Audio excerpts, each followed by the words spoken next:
우리 다 같이 하나님 말씀 보십니다. 데살로니가전서 5장 16절로 18절까지입니다. 우리 합독합니다. 시작. 항상 기뻐하라. 쉬지 말고 기도하라. 범사에 감사하라. 이것이 그리스도 예수 안에서 너희를 향하신 하나님의 뜻이니라. 아멘. 사랑하는 여러분, 항상 기뻐하라. 여러분들 삶이 기쁘십니까? 아멘. 그래요. 우리 에셀나무 성도들은 하나님이 참 기뻐하실 거예요. 왜냐하면 말씀대로 기뻐하는 삶을 살기 때문이죠. 사랑하는 여러분, 우리 현실은 어려움이 많아 기쁨을 많이 잃어가고 있습니다. 지금 여러분들 기쁘게 살아가십니까? 하니까 예, 아멘 했습니다. 그런데 여러분들이 하루의 삶 가운데서 내가 과연 정말 진정으로 기쁨과 감사함으로 가득한 삶이었는가? 아니면은 괴로움과 고통 속에서 불평과 불만을 하면서 이렇게 나가지는 않았는가? 한번 우리에게 그래서 나는 과연 내 마음이 어느 쪽으로 더 많이 가고 있는가? 내가 기쁨 속에 있었던가? 감사함 속에 있었던가? 아니면 불평과 원망 속에서 더 무게가 가고 있는가? 어떤 습관에 의해서 하나님 앞에 예배드리고 하나님이 나에게 주신 사명도 온전히 잘 감당하기 위해서 예배를 드릴 때도 기쁨으로 감사한 마음으로 봉사하고 전도하고 이 모든 일을 내가 과연 의무감에서 했는가? 아니면 진정으로 기쁨과 감사함 속에서 했는가를 오늘 이 시간 함께 생각해 보면 좋겠습니다. 오래전에 이런 통계에 의해서 우리 사람이요, 우리의 생명이 70이라고 분명히 하나님이 성경에서 말씀하셨는데 거기다 강건하면 80이라고 하셨어요. 100세의 시대를 살아가는 지금 이 세상이지만 그래도 70년이란 생활을 기준으로 해서 이렇게 통계를 해볼 때 70년 동안의 생활 속에서 내가 이때는 몇 년 동안 이랬고 한 걸 한번 말씀을 드린다면 잠자는 시간이 23년, 양치질하고 씻는데 2년, 일하는데 26년, 화장실에 1년, 또 거울 보는데 1년 반, 기다리는데 3년, 차 타는데 6년, 신문 보는데 2년 반, TV 시청으로 4년, 화내는데의 시간을 2년 사용을 했답니다. 여러분, 이곳에서 빠진 것이 있어요. 아마 한 번쯤은 이런 걸 읽어보기도 하셨을 거예요. 근데 빠진 게 뭘까? 즐거움, 웃는 일. 웃는 일에는 며칠인가 여러분 놀라지 마세요.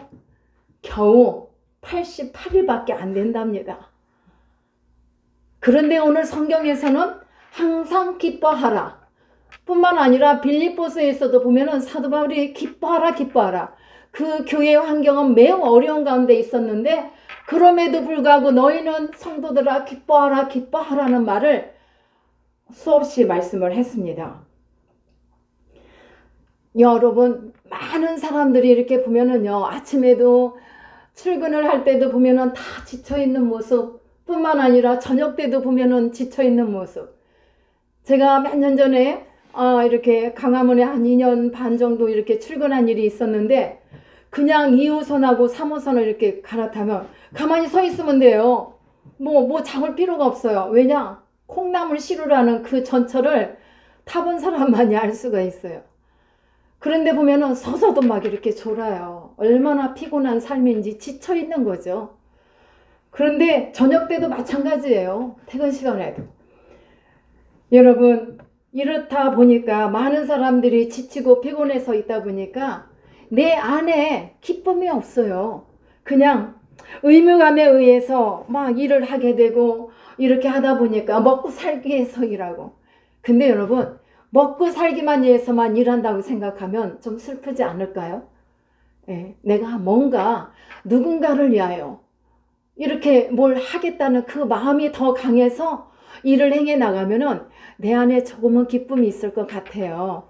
물론 특별히 뭐 요즘에는 여성분들도 사회 진출을 많이 해서 가장의 역할을 또 심지어 하기도 하고 하는데, 대체적으로 남자들이 가장이라고 했을 때 그냥 처자식 먹여 살리기 위해서 나는 일해야 된다, 이 무거운 짐을 지고 있습니다. 오늘 이 시대는 그로 인해서 참으로 기쁨을 잃어가고 있는 시대에 우리가 살고 있습니다. 오늘 이 시대는요, 환경이 좀 더 많이 좋아졌죠. 환경이 좋아졌고 삶의 기반이 좋은데도 행복하지가 않습니다.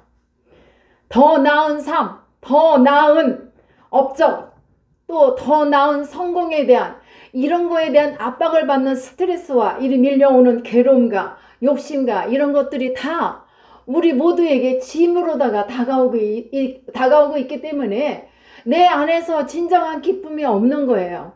그런데 내가 아예 예전보다 아무리 나은 삶을 살고 있다 할지라도 행복을 잃어가고 있고 기쁨을 잃어가고 있다는 말씀이에요. 동감이 되십니까? 사랑하는 여러분, 행복함을 느끼지 못하는데 무슨 감사가 있고 무슨 진정한 기쁨이 있겠습니까? 내가 근데요, 행복을 누가 대신해 주지 않습니다. 스스로 만족함도 스스로 자꾸만 내 안에서 나는 이거 하나에도 감사하고 이걸 봐도 모든 걸 감사의 눈으로 열고서 보면은 내 안에서 그냥 기뻐지고 감사하면서 행복함을 느낄 수가 있지만, 이 안에 좋은 환경이 되었다 할지라도 뭔가 채워지지 않는 빈 마음, 항아리가 마침 이렇게 깨져서 물이 새는 것과 같은 그러한 삶은 아닌지, 우리가 한번 내가 어디에 지금 행복과 기쁨과 감사를 빼앗기고 있는가를 한번 점검해 나가 봅시다. 우리의 행복은 어떤 일이나 환경에 의해서 행복을 더 느낄 수 있고 기쁨을 더 느끼며 행복과 기쁨을 주는 것이 아닙니다. 오히려 그것을 이러한 것 때문에 내가 빼앗기고도 있는 것입니다. 그리고요, 사람들은 좌절과 관계의 이런 갈등과 그 속에서 또한 건강도 잃어가고 또 슬픔도 많이 차 있어요. 요즘은 코로나 시대라고도 말하는데, 이 코로나라는 팬데믹 가운데서 얼마나 진정한 기쁨과 소망과 이 감사를 잃어가고 있는지 초췌한 모습을 우리가 보면서 참으로 안타깝습니다.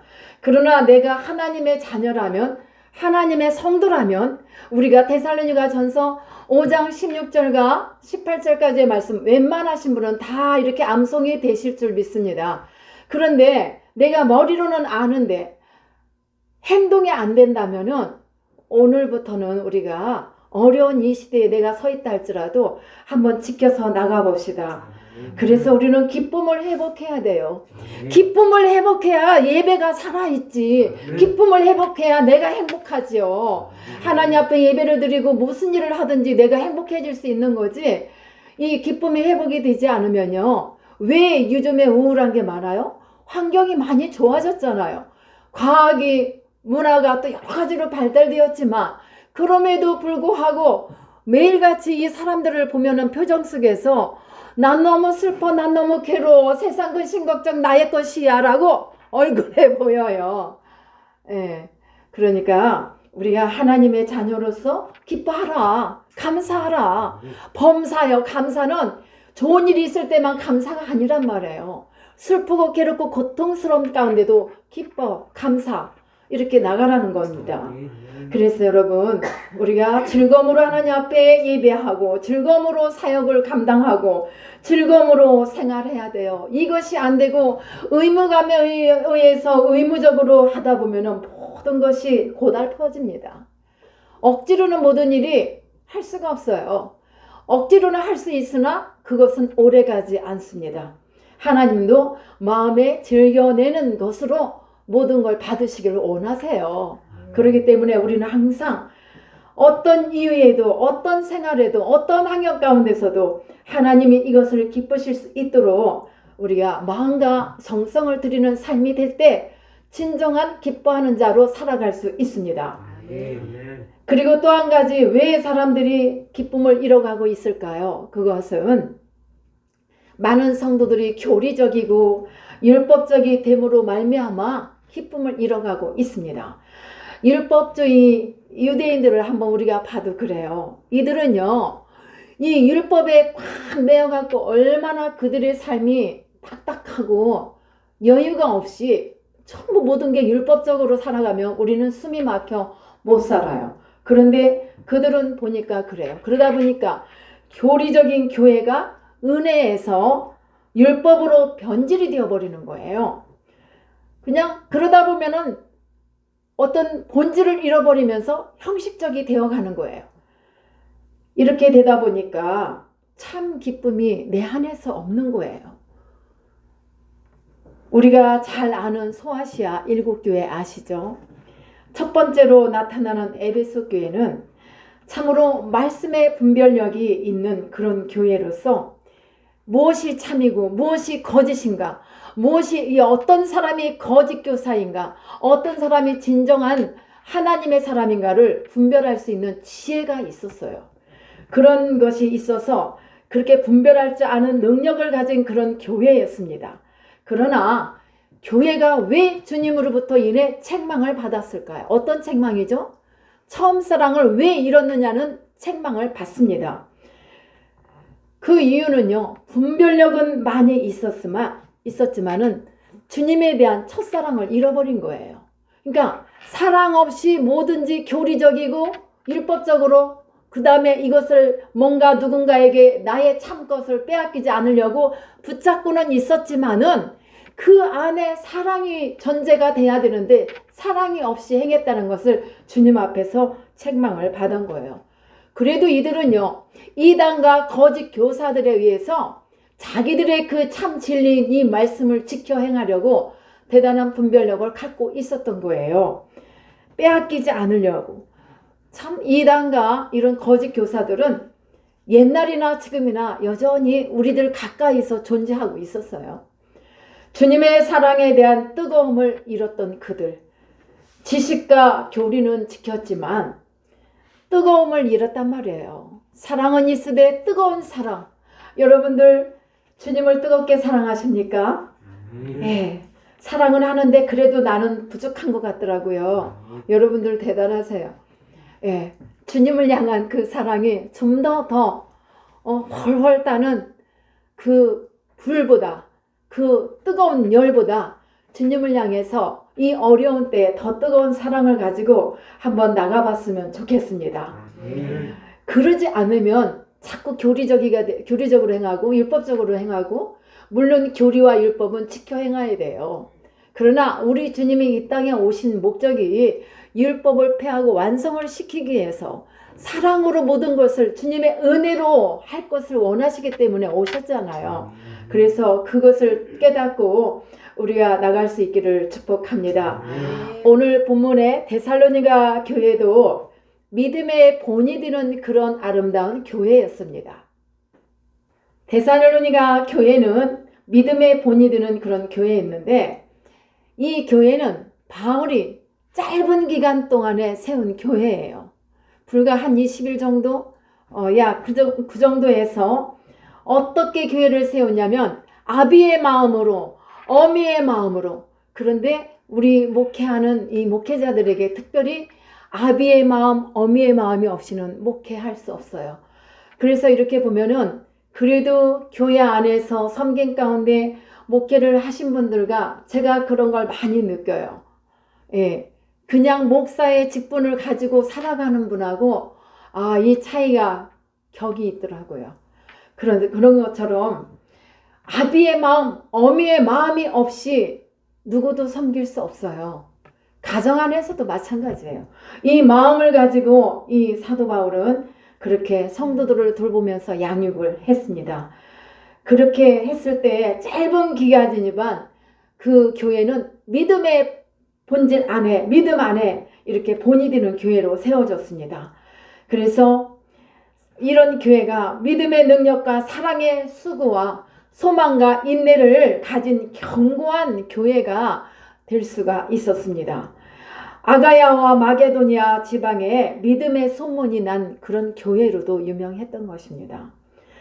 목회자와 하나된 이 성도들과의 그 마음을 가지고 그 교회를 소망과 인내로 세워나갔던 것입니다. 그래서 믿음이 흔들림이 없이 견고함 가운데 이렇게 나갈 수가 있었습니다. 그런데 점차적으로 이렇게 핍박을 받고 어려움을 겪다 보니까 이 교회는 환난과 궁핍과 그 속에서 세상적일 때 가졌던 음란의 문화가 들어왔던 것입니다. 종말론의 오해로 인해서 문제가 일어났습니다. 그 문제로 인해서 교회 안에 영적인 어려움들을 이렇게 겪게 되었어요. 이 영적인 어려움이 발생을 했던 것입니다. 교회가 그러다 보니까 우리 안에 있었던 그 기쁨, 믿음이 있으면 기쁨이 같이 따라와요. 근데 그것을 잃어가고 있었던 것입니다. 그래서 사도 바울은 데살로니가 교회에 뭐라고 합니까? 5장 데살로니가전서 5장 16절 항상 기뻐하라. 지금 오늘 나에게 하고 있는 말씀이에요. 항상 기뻐하라. 그 다음에 또 뭐 해야 되죠? 기뻐만 하고 있으면 될까요? 기도. 여러분 기도하기 좋아요? 기도를 사모해야 돼요. 기도는 밥 먹고 물 먹고 우리가 음식 먹는 것보다 어쩌면 더 중요할 수도 있어요. 하나님 안에서 살아가기 위해서는 우리가 기도가 없이는 아무것도 할 수가 없습니다. 그래서 사도 바울이 말합니다. 항상 기뻐하라. 또한 세상의 염려와 유혹, 이 물질과 유혹으로 인해서 기쁨을 잃었는데 기도함으로 말미암아 기쁨과 감사와 이런 것들 염려들을 다 떨쳐버리고 기쁨과 감사를 회복하라는 거죠. 그래서 기쁨을 잃어가고 있다 보니까 마치 가시밭길을 걷는 것처럼 가시밭길이 얼마나 힘들어요. 그런데 가시밭과 같은 마음으로 이 기쁨을 빼앗겼으니까 그 빼앗긴 마음, 즐거움을 다시 회복하라는 말씀입니다. 우리가 지금 이 시대가 그런 시대를 향해 이렇게 가고 있는데 제가 새해 들어서 이렇게 행하라, 또 변화된 삶을 향하여 가라, 그 다음에 오늘 이렇게 말씀을 항상 기뻐하라고 이어서 제가 제 마음에 그런 마음을 주셔서 말씀을 이렇게 준비하고 있습니다. 사랑하는 여러분, 세상의 염려와 물질의 유혹은 우리 앞에 항상 있습니다. 그렇죠? 돈 필요해요. 너무나 필요해요. 우리 에슬라무 교회가 비전 선포를 했습니다. 할 일이 너무나 많습니다. 우리 교회는 너무 작고 돈도 없는데 하나님이 너무나 큰 꿈들을 주세요. 그런데 이 비전 선포를 할 수 있게끔 하게끔 또 하나님이 또 환경을 또 열어 가실 줄 믿습니다. 이미 그런 마음을 저 다른 교회에서 먼저 선포를 해주시는 거야. 우리 교회를 대신해서. 그래서 이렇게 가는데요. 사랑하는 여러분, 아무리 어려운 시대고 어려운 환경이라 할지라도 우리는 기쁨을 향하여서 주님을 향하여서 우리 한번 좀 어려운 발걸음 좀 더 가볍게 뛰면서 나가 봅시다. 어려운 시대지만 항상 기뻐합시다. 이 말은요, 우리는 어떠한 경우에도 범사, 어떠한 경우에도 감사하라는 것과 똑같습니다. 그래서 이 말씀이 따로따로가 아니라 하나로 세트로 가야 돼요. 세트로. 예. 그래서 항상 기뻐하면서, 그런데 사랑하는 여러분, 우리가 이 세상을 살아가는데 항상 날씨만 봐도 햇볕만 있습니까? 찬바람도 쌩쌩 불고 눈도 오고 비도 오고 강풍도 일어나고 태풍도 일어나고 이러잖아요. 이런 것이 없으면은 이 온 세상은 사막으로 변할 수밖에 없어요. 그렇기 때문에 모진 바람도, 저 야생아들 봐봐요. 그 모진 바람 다 쐬우고 눈과 비 다 맞고도 그 강풍 속에서도 살아남잖아요. 그 드레핀 꽃들 참 예쁘잖아요. 예. 그렇게 견고한 들꽃과 같이 우리도 들꽃보다 더 강한 그러한 삶이 되기 위해서는 모진 어려움도 풍파도 다 겪으면서 가는 것입니다. 그래서 우리는 슬픔의 의미를 어디에서 오는가를 알고 기쁨의 의미는 또 어디에서 오는가를 분별해서 알아야만 되겠습니다. 우리가 야고보서 4장 9절과 10절 말씀을 보면은요. 자, 여러분 보십시다. 슬퍼하며 애통하며 울지어다. 너희 웃음을 애통으로 너희 즐거움을 근심으로 바꿀지어다. 무엇을 바꾸라고요? 즐거움을 근심으로 바꿀지어다. 주 앞에서 낮추라. 그리하면 주께서 너희를 높이시리라. 슬픔과 애통하면 우리를 진실하게 해준다는 말씀이에요. 그래서 애통하며 울어라.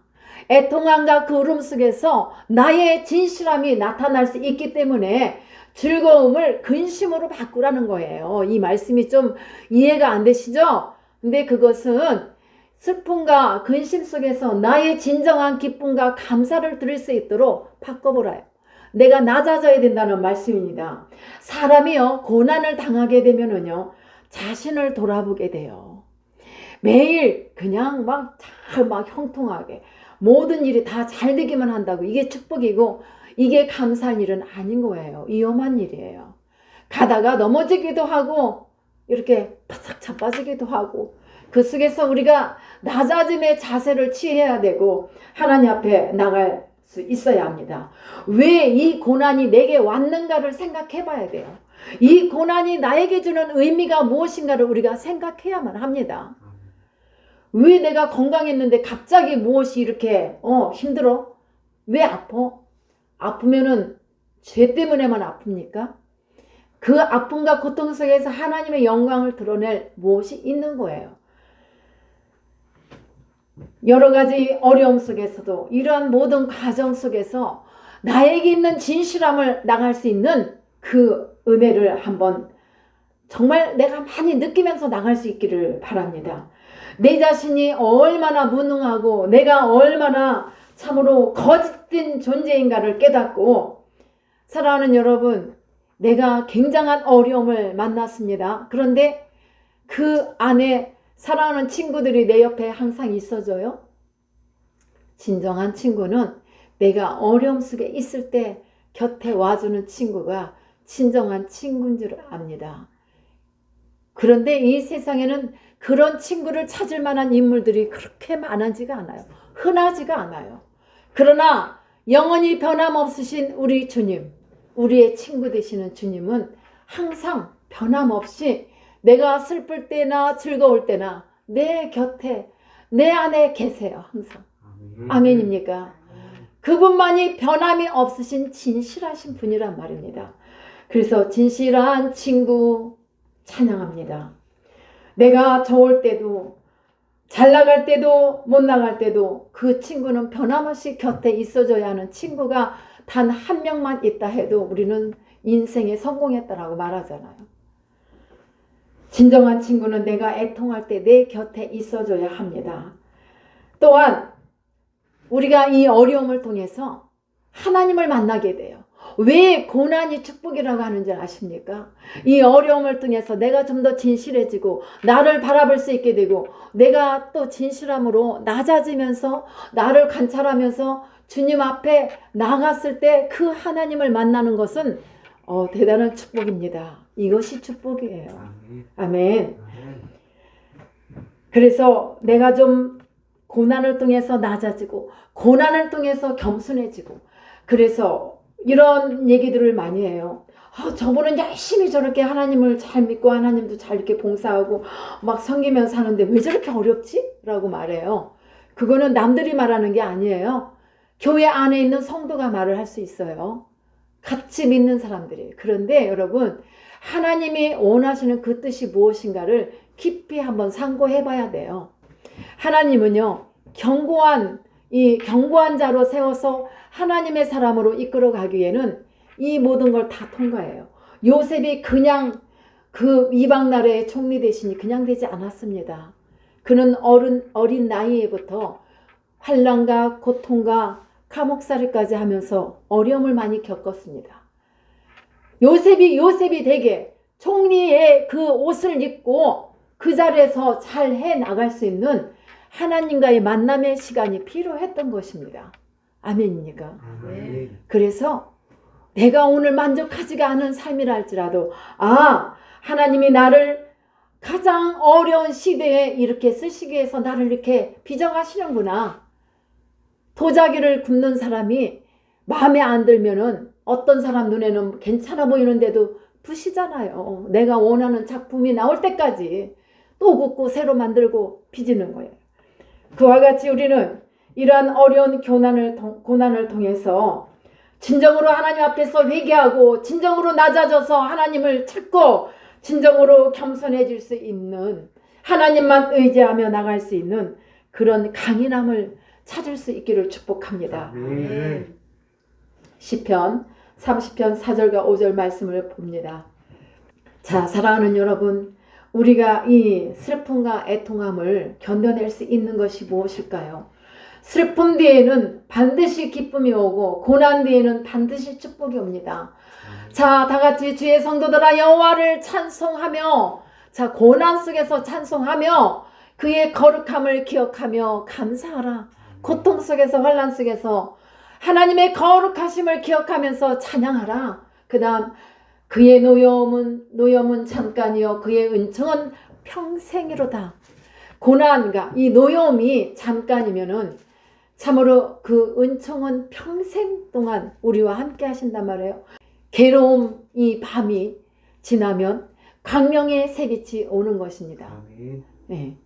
그래서 그의 노염은 잠깐이요. 시편 30편 4절과 5절 말씀을 보면서 여러분, 예수님은요 십자가를 지시면서 그 앞에 있는 즐거움을 보셨어요.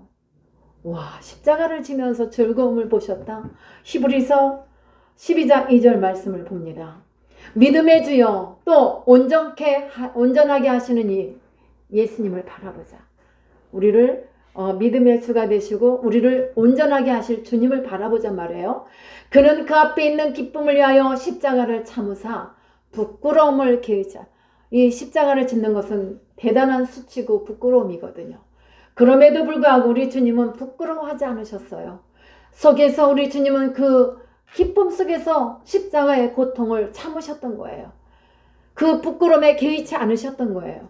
그리고 하나님 보좌 우편에 앉으셨느니라.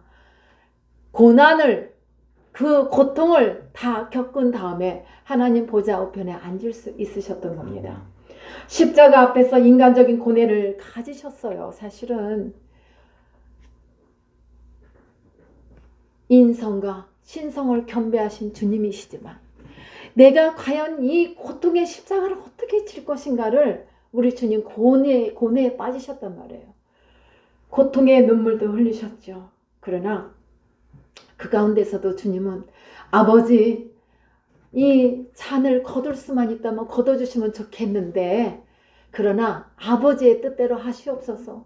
내 뜻대로 하지 마시고 아버지 뜻대로 하시옵소서. 그러면서 십자가 뒤에 있는, 그 십자가의 죽음 뒤에 있는 기쁨을, 만백성들이 하나님 앞으로 돌아올 그 구원의 놀라운 능력을 생각하시면서 기뻐하셨다고 봅니다.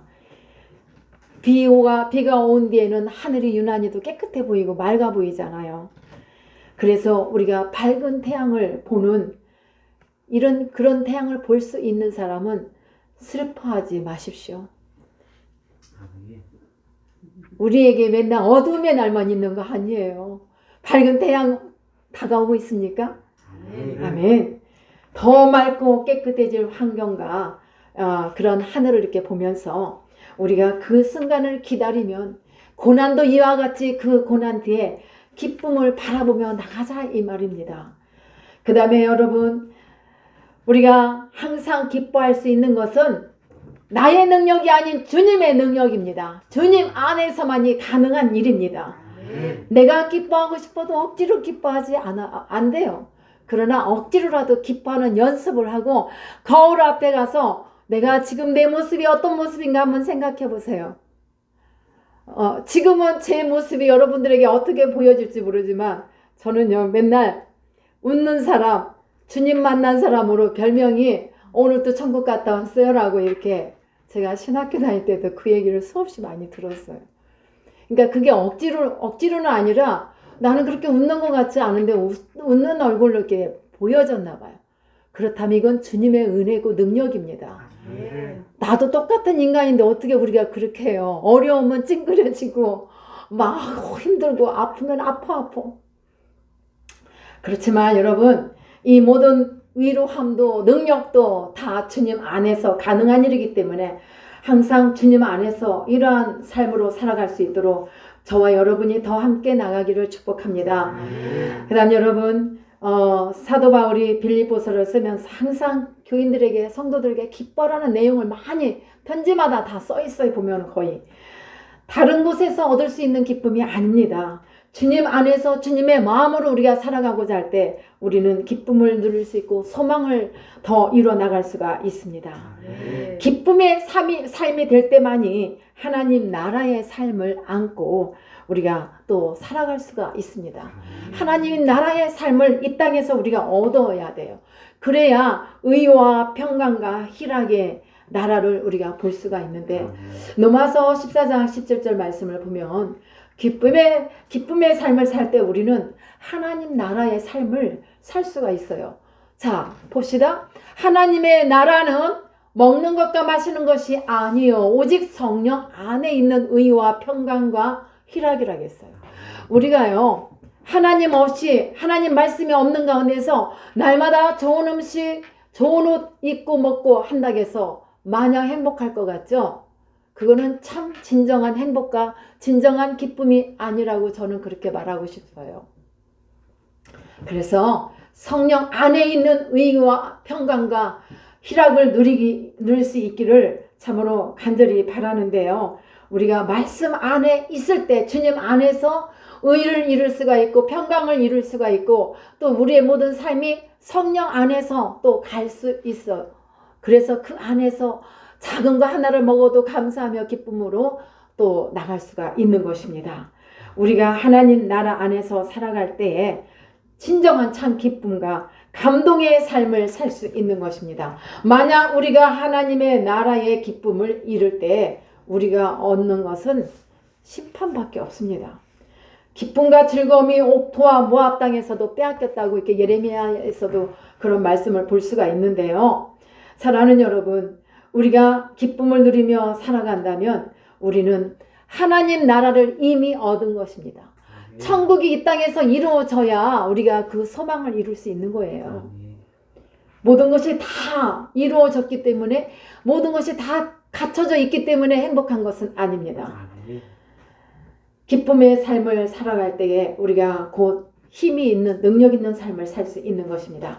기쁨은 단지 모양이 아니라 능력입니다.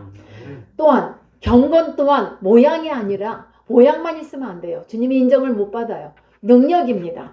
그래서 여러분, 디모데후서 3장 5절에서 그 말씀을 하죠. 경건의 모양은 있으나 경건의 능력은 부인하니 이 같은 자들에게서 네가 빨리 돌아서라. 너는 능력을 갖춰라. 경건의 능력과 그 모양만 있지 말고 능력을 갖추며 살아가라는 말씀을 주십니다.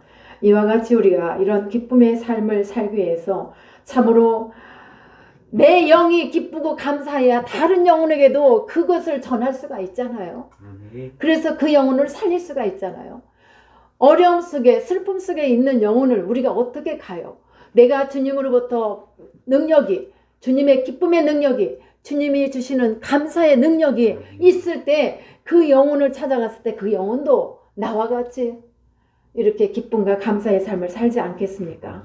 거기에서 진정한 찬양의 메아리가 울려 퍼지고 그 다음 주님 안에서 더 감사하며 나갈 수가 있었어요.